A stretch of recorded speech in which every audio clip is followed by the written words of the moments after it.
especially when it comes to like the political side of things, because like all the social, we keep blaming social media, but don't forget, social media is a private company. They're all private companies, and we're the consumers. So it's not social media changing us; it's us being morons and Yeah. using social media in the wrong way. You can't abuse it.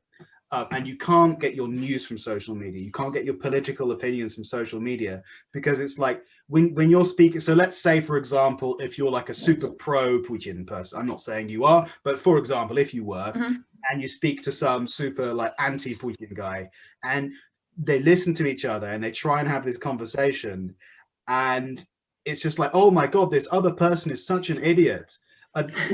Do they not see the same news that I see? Do they not have the same information that I have? And the answer is no. No, they don't. You have literally have different worldviews because of what YouTube is showing you, and Facebook and all of these companies. Yeah, because of this context advertisements that they get, context information. Yeah. Yeah, I agree with you. We are consumers, and we are very often not that in the process. We are not conscious. We are not in ourselves. So we are like running or rushing somewhere, and we do not have time to just stay, to listen to ourselves, and to go deeper into ourselves, our thoughts, our feelings. We are just like these squirrels in a house.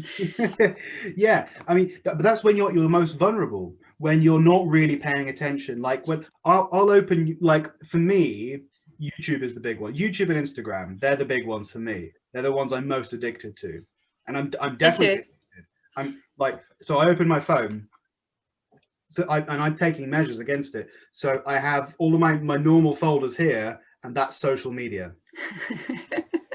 And the icon for that folder is a little needle, you know, the syringe emoji, because it's an addiction. It's addiction. Yeah, for sure.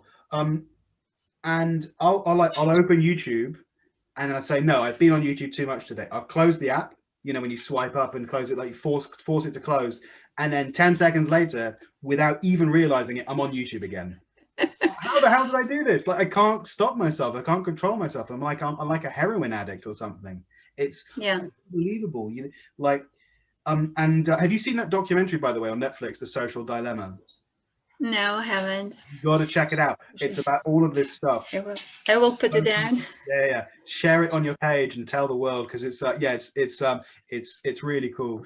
But there was a really good point that so this was like one of the engineers at Google, an ex-engineer from Google, was talking about, and he was saying that a lot of the time we blame ourselves for being too addicted to social media and like always clicking on the next video and always engaging with the content. But also you've got to remember that on the one side of this screen is you, and maybe you're tired, maybe you've had a couple of glasses of wine, maybe you can't be bothered to do any work. And on the other end of that phone is literally billions and billions of dollars of technology, and the most intelligent scientists and engineers on the planet. Their only job is to make you click on that next video. Manipulate. So, yeah. This is saddening. Well, I mean, it's sad, but social media is great. I think, and YouTube's great. And without social media, I couldn't have launched my speaking club, and you couldn't have spread all of that great content about CPE preparation, and you couldn't watch those videos. So I think it definitely does more good than it does harm, but it does do harm. Yeah, it does do harm, and I think I'm thinking about our brain right now. So how it changes and it transforms due to this spending, to this social media and other apps that we scroll all the time, and we consume so much of information, and the flow is really intense, and it's our brain is multitasking, and it has to switch from one exercise to another, from one object to another, and it it has to use so much energy on it, and our body is actually economical system, and so when we have such an energy consuming thing, such energy consuming things surrounding us, and this brings our brain to the fact that it hasn't got ability to concentrate for long periods. So we have this attention span, shortened attention span, like Dory fish effect. Yeah. And this is how our brain changes, and we become different people thanks to social media. And I think, have you heard of micro-learning tendency? Micro-learning. There is a tendency in teaching. So some people choose micro-learning. That means that short lapse of time when they learn, like 10 minutes during the day, and then maybe 10 more minutes in the evening or whatever. So just really short periods of time that they are working, so that they are concentrated, they are focused on their task, and so on. And this is actually what our brain needs nowadays. And so this is, first of all, it's because of this intense life that we have, and secondly, because our brains becomes incapable of doing long-term activities. So it is different. I mean, our brain is really different due to the fact that we consume just heaps and huge masses of information. We overload it, I think. And this is also something to think over. But do you think it's that our brains have become altered by all of this stuff, or do you think that, so going back to social media then, like, I think that maybe our brains have become altered, but I don't know if it's that, if social media has been around enough time for some sort of evolution to have taken place. Not evolution yet, but probably some preliminary stage of it. Pre-evolution. Evolution. Yeah.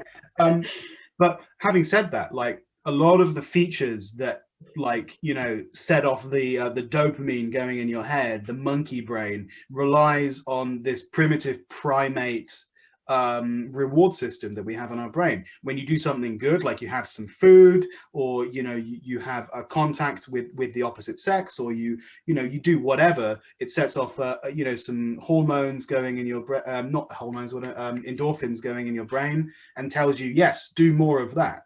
And so for example, you're talking about scrolling, yeah? So you know, when you're scrolling on like Contact or Instagram or something like that, and you get to the top and you want to refresh it, what do? You pull it down like that, and then there's this little thing that goes around like that, and then it goes and then it pops up again. Why do you think they have this little thing? Like, you think that's like loading? Yeah, it's loading, it's waiting for the connection. No, they could load it up instantly if they wanted. It's like a fruit machine. It's like a one-armed bandit.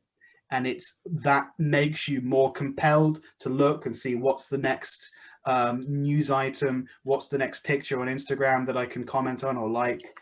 And it's deliberate. It's there to keep your attention, and it's manipulating this primitive part of your brain to do. Yeah, so. It's a huge manipulating machine.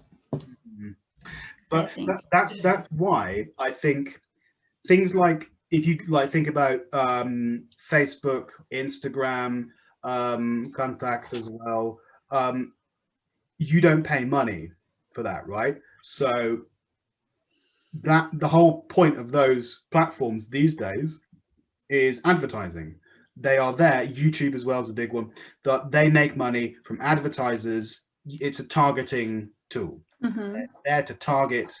You know, like I know that people in Moscow who like blue sweaters and have blonde hair like this particular brand of ice cream. So, oh, Irina's online, bam, there's an ice cream ad, you know? So accurate. And that's why I'm a big fan of something like, for example, Netflix, because I pay money to Netflix. I'm Netflix's boss, and Netflix is going to show me all of the shows that I want to see. Otherwise, I'm going to buy a different service. You know, Yeah. so that's an example of something where they do, like, use data and all this crazy stuff to find the best recommendation, but they're doing it in your interests, not in the advertiser's interest. Yeah, probably you're right. We have to choose. We have to think it over and choose, because if you compare it with food, for example, you don't eat all the trash you meet, everything that is bright and I don't know, sparkling. Of course, you will think of the things that you're going to swallow, that you're going to consume, but because it is your body, and you will have the effect on your body in case you eat everything you see, I don't know, everything that smells good, whatever. And the same way is with our brain. I think we should just take care of it. Otherwise, there are so many illnesses, brain illnesses, and I don't know what happens and what is awaiting in old age. So I mean, when we become older. So I think this is very important now, probably to meditate or to have this detox periods or whatever. I mean, we should also... Like a technological detox, you mean? Yeah, technological or smartphone detox. Do you do that? Do you do it?